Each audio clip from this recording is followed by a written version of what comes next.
O desejado de todas as nações. Capítulo 30. Nomeou 12. Este capítulo se baseia em Marcos capítulo 3, versos 13 a 19 e Lucas capítulo 6, versos 12 a 16. E subiu ao monte e chamou para si os que ele quis, e vieram a ele. E nomeou 12 para que estivessem com ele e os mandasse a pregar. Foi sob as protetoras árvores da encosta da montanha, pouco distante do mar da Galileia, que Jesus chamou os 12 para o apostolado e proferiu o Sermão do Monte. Os campos e as colinas eram os seus retiros favoritos e muitos de seus ensinos foram ministrados sob a abóbada celeste, de preferência a templos ou sinagogas. Sinagoga nenhuma poderia haver comportado as multidões que o seguiam, mas não foi somente por essa razão que preferiu ensinar nos campos e bosques. Jesus amava as cenas da natureza. Para ele, todo quieto retiro era um sagrado templo. Fora sob as árvores do Éden que os primeiros habitantes da terra encontraram seu santuário. Ali se comunicara Cristo com o Pai da humanidade. Quando banidos do paraíso, nossos primeiros pais ainda adoraram nos campos e bosques, e ali os procurava Cristo com o evangelho de sua graça. Fora Cristo que falara com Abraão sob os carvalhais do Manre, com Isaque quando saía a orar no campo à tardinha, com Jacó nas colinas de Betel, com Moisés nas montanhas de Midian e com o jovem Davi quando apacentava os rebanhos. Fora por instruções de Cristo que, por 15 séculos, os hebreus haviam deixado suas habitações durante uma semana todos os anos, vivendo em cabanas feitas de ramos verdes, de formosas árvores, ramos de palmas, ramos de árvores espessas e salgueiros de ribeiras. Preparando os seus discípulos, Jesus buscou de preferência afastar-se da confusão da cidade para a quietação dos campos e colinas, como estando mais em harmonia com as lições de abnegação que lhes desejava ensinar. E durante seu ministério apreciava reunir o povo em torno de si, sob o céu azul, em alguma relvosa encosta ou na praia do lago. Ali, circundado pelas obras de sua própria criação, podia dirigir o pensamento dos ouvintes do artificial para o natural. No crescimento e desenvolvimento da natureza, revelavam-se os princípios de seu reino. Ao erguerem os homens o olhar para as montanhas de Deus, contemplando as maravilhosas obras de suas mãos, poderiam aprender preciosas lições da verdade divina. Os ensinos de Cristo ser-lhes-iam repetidos nas cenas da natureza. O mesmo acontece com os que se dirigem aos campos com Cristo no coração. Sentir-se-ão circundados de santa influência.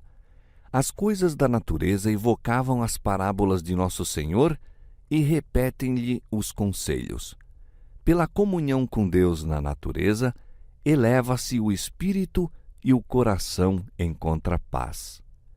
O primeiro passo devia ser dado agora na organização da igreja que, após a partida de Cristo, o devia representar na terra. Não tinham à sua disposição nenhum custoso templo, mas o Salvador conduziu os discípulos ao retiro que amava e no espírito dos mesmos ficaram para sempre ligados os sagrados incidentes daquele dia com a beleza das montanhas, do vale e do mar. Jesus chamara os discípulos para que os pudesse enviar como testemunhas suas, a fim de contarem ao mundo o que dele tinham visto e ouvido. Seu encargo era o mais importante a que já haviam sido chamados seres humanos, sendo-lhe superior apenas o do próprio Cristo. Deviam ser coobreiros de Deus na salvação do mundo. Como no Velho Testamento os 12 patriarcas ocupam o lugar de representantes de Israel, assim os 12 apóstolos deviam servir de representantes da Igreja Evangélica. O Salvador conhecia o caráter dos homens que escolhera. Todas as suas fraquezas e erros lhe eram patentes. Sabia os perigos por que deviam passar, a responsabilidade que devia pesar sobre eles, e o coração afligiu-se-lhe por esses escolhidos. Sozinho, sobre a montanha junto ao mar da Galiléia, passou a noite inteira em oração pelos discípulos, enquanto eles mesmos dormiam ao pé do monte. Aos primeiros clarões da aurora, chamou-os para junto de si, pois tinha alguma coisa importante a lhes comunicar. Esses discípulos tinham estado por algum tempo unidos a Jesus em labor ativo. João e Tiago, André e Pedro, com Filipe e Natanael e Mateus, estiveram mais intimamente ligados a ele do que os outros e testemunharam mais de seus milagres. Pedro, Tiago e João estavam ainda em convívio mais íntimo com ele. Achavam-se quase continuamente ao seu lado, presenciando-lhe os milagres e ouvindo-lhe as palavras. João achegava-se a ele em intimidade maior ainda, de maneira que se distingue como aquele a quem Jesus amava. O Salvador os amava a todos, mas João era o espírito mais apto a receber-lhe a influência. Era mais jovem que os outros e com mais infantil confiança abria a Cristo o coração. Chegou assim a uma afinidade maior com Jesus e por intermédio dele foram comunicados a seu povo os mais profundos ensinos espirituais do Salvador. À testa de um dos grupos em que são divididos os apóstolos, acha-se o nome de Filipe. Foi ele o primeiro discípulo a quem Jesus dirigiu a positiva ordem: segue-me. Filipe era de Betsaida, a cidade de André e Pedro. Escutara a pregação de João Batista e ouvira-o anunciar que Cristo era o Cordeiro de Deus. Filipe era um sincero indagador da verdade, mas tardio de coração para crer. Conquanto se houvesse unido a Cristo, a comunicação que a seu respeito fizera a Natanael mostra que não estava inteiramente convencido da divindade de Jesus. Conquanto Cristo houvesse sido proclamado pela voz do céu como o Filho de Deus, para Filipe era Jesus de Nazaré, filho de José. De outra vez, quando foram alimentados os 5.000, revelou-se a falta de fé de Filipe. Foi para prová-lo que Jesus perguntou: onde compraremos pão para estes comerem? A resposta de Filipe foi de incredulidade. 200 dinheiros de pão não lhes bastarão para que cada um deles tome um pouco. Jesus se magoou. Embora Filipe tivesse visto suas obras e experimentado seu poder, não tinha fé. Quando os gregos interrogaram Filipe acerca de Jesus, não se aproveitou da oportunidade para apresentá-los ao Salvador, mas foi ter com André. Mais tarde, naquelas últimas horas antes da crucifixão, as palavras de Filipe foram de molde a desanimar a fé. Quando Tomé disse a Jesus: Senhor, nós não sabemos para onde vais, e como podemos saber o caminho? O Salvador respondeu: Eu sou o caminho e a verdade e a vida. Se vós me conhecesseis a mim, também conheceríeis a meu Pai. De Filipe partiu a resposta de incredulidade: Senhor, mostra-nos o Pai, o que nos basta. Tão tardio de coração, tão fraco na fé era aquele discípulo que por 3 anos estivera com Jesus.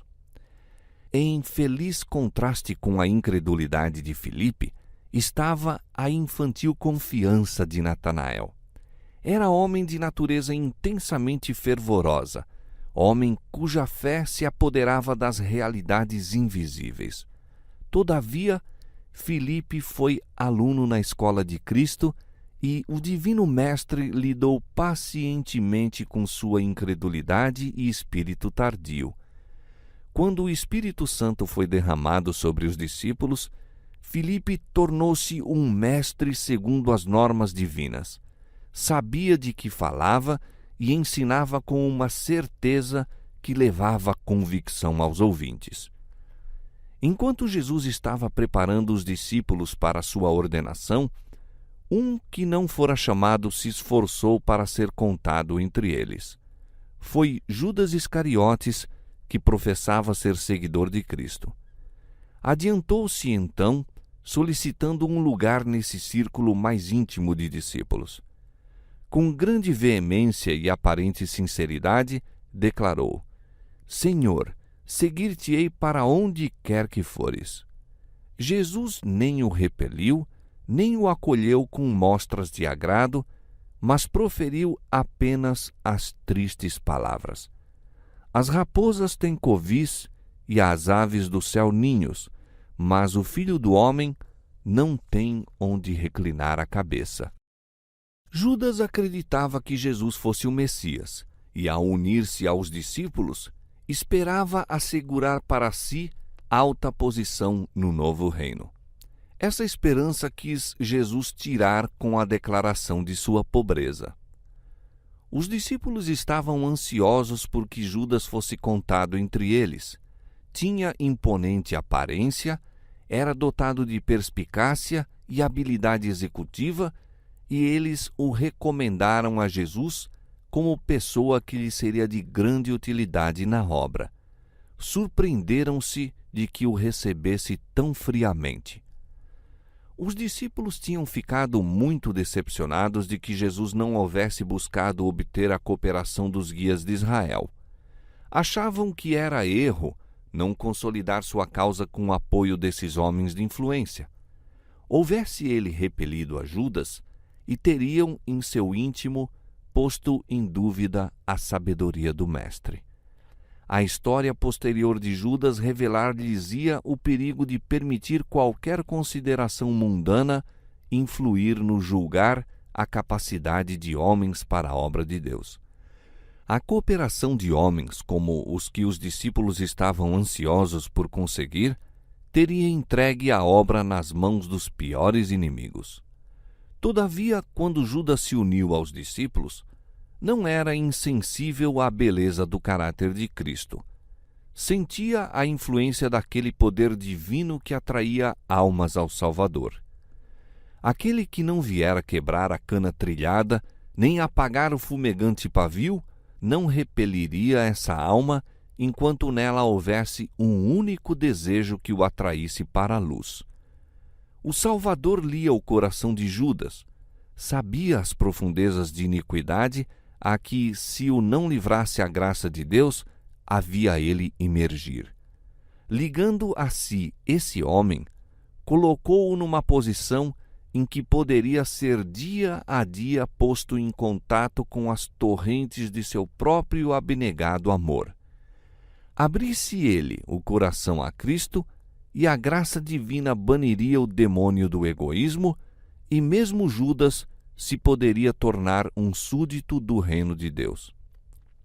Deus toma homens tais como são, com os elementos humanos de seu caráter, e os prepara para seu serviço, caso queiram ser disciplinados e dele aprender.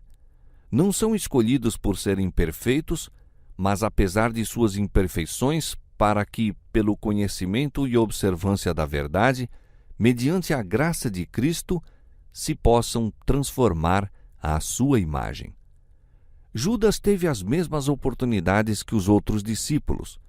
Escutou as mesmas preciosas lições, mas a observância da verdade exigida por Cristo estava em desarmonia com os desejos e desígnios de Judas, e este não queria ceder suas ideias a fim de receber sabedoria do céu.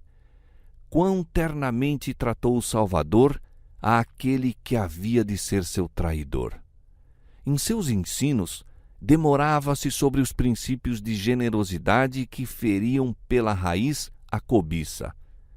Apresentava diante de Judas o odioso caráter da ganância e muitas vezes compreendeu o discípulo que seu caráter fora descrito, apontado seu pecado, mas não queria confessar e abandonar sua injustiça.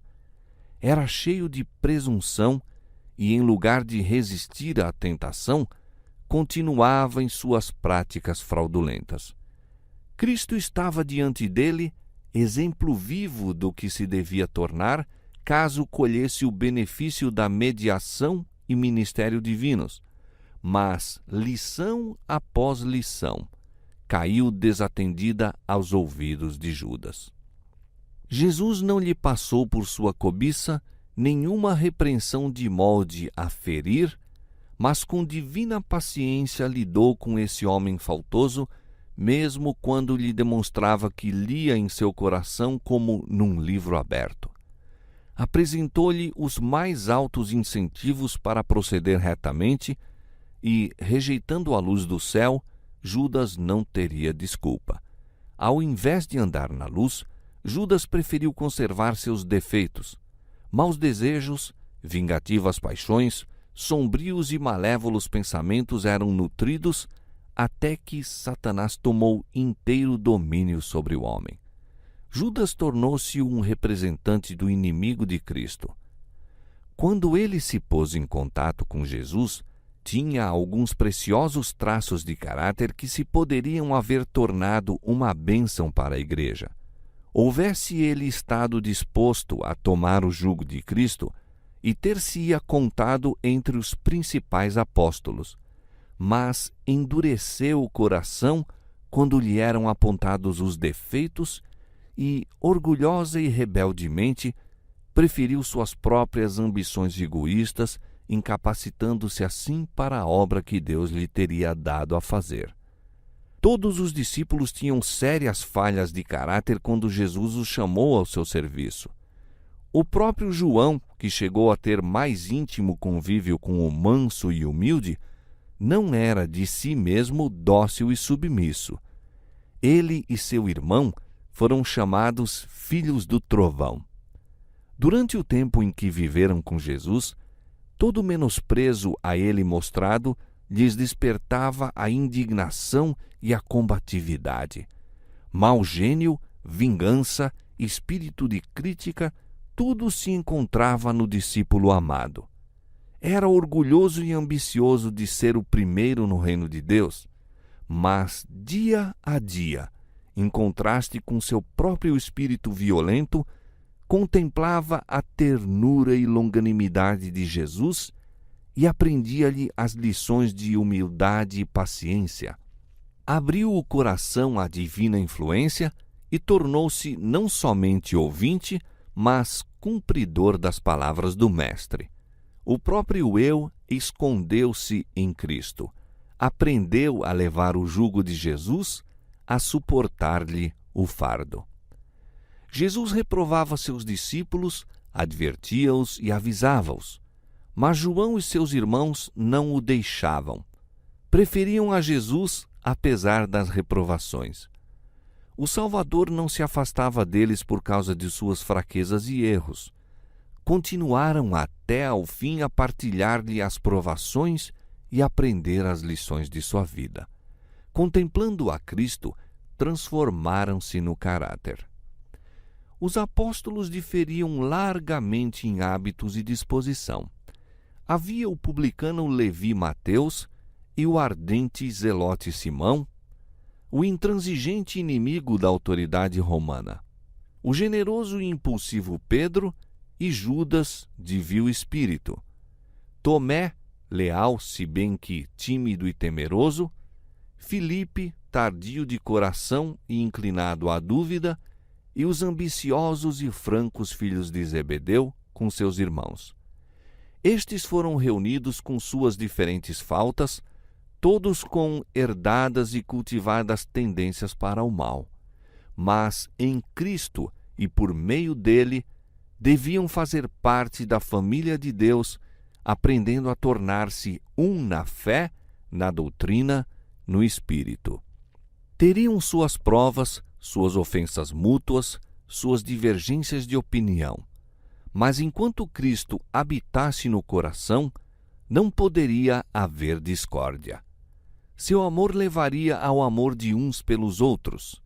As lições do Mestre conduziriam à harmonização de todas as diferenças, pondo os discípulos em unidade, até que fossem de um mesmo espírito, de um mesmo parecer. Cristo é o grande centro e eles se deveriam aproximar uns dos outros exatamente na proporção em que se aproximassem do centro. Quando Cristo concluiu as instruções aos discípulos, reuniu em torno de si o pequeno grupo, bem achegados a ele, e ajoelhando no meio deles e pondo-lhes as mãos sobre a cabeça, fez uma oração consagrando-os à sua sagrada obra. Assim foram os discípulos do Senhor ordenados para o ministério evangélico. Cristo não escolheu para seus representantes entre os homens anjos que nunca pecaram, mas seres humanos, homens semelhantes em paixões àqueles a quem buscavam salvar. Cristo tomou sobre si a humanidade a fim de chegar à humanidade. A divindade necessitava da humanidade, pois era necessário tanto o divino como o humano para trazer salvação ao mundo. A divindade necessitava da humanidade a fim de que esta proporcionasse meio de comunicação entre Deus e o homem. O mesmo se dá com os servos e mensageiros de Cristo. O homem necessita de um poder fora e acima dele para restaurá-lo à semelhança com Deus e habilitá-lo a fazer sua obra. Isso, porém, não faz com que o instrumento humano deixe de ser essencial. A humanidade apodera-se do poder divino, Cristo habita no coração pela fé, e por meio da cooperação com o divino, o poder do homem torna-se eficiente para o bem. Aquele que chamou os pescadores da Galileia chama ainda homens ao seu serviço, e está tão disposto a manifestar por nosso intermédio o seu poder, como por meio dos primeiros discípulos. Imperfeitos e pecadores como possamos ser, o Senhor estende-nos o oferecimento da comunhão com Ele, do aprendizado com Cristo. Convida-nos a colocar-nos sob as instruções divinas, para que, unindo-nos a Cristo, possamos realizar as obras de Deus. Temos, porém, este tesouro em vasos de barro, para que a excelência do poder seja de Deus e não de nós. 2 Coríntios capítulo 4, verso 7. Foi por isso que a pregação do Evangelho foi confiada a homens falíveis e não aos anjos. É manifesto que o poder que opera através das fraquezas da humanidade é o poder de Deus. E somos assim animados a crer que o poder que auxilia a outros, tão fracos como nós, nos pode ajudar a nós. E os que se acham rodeados de fraqueza devem compadecer-se ternamente dos ignorantes e errados. Havendo eles próprios estado em perigo, acham-se familiarizados com os riscos e dificuldades do caminho e, por esse motivo, são chamados a esforçar-se por outros em perigo idêntico. Almas existem perplexas pela dúvida, opressas pelas fraquezas, débeis na fé, incapazes de apegar-se ao invisível, mas um amigo a quem podem ver, indo ter com eles em lugar de Cristo, pode ser um elo para firmar-lhes a trêmula fé no Filho de Deus. Devemos ser coobreiros dos anjos celestes em apresentar Jesus ao mundo. Com quase impaciente ansiedade, esperam os anjos nossa cooperação, pois o homem deve ser um instrumento para comunicar com o homem. E quando nos entregamos a Cristo, numa consagração de toda a alma, os anjos se alegram de poderem falar por meio de nossa voz para revelar o amor de Deus.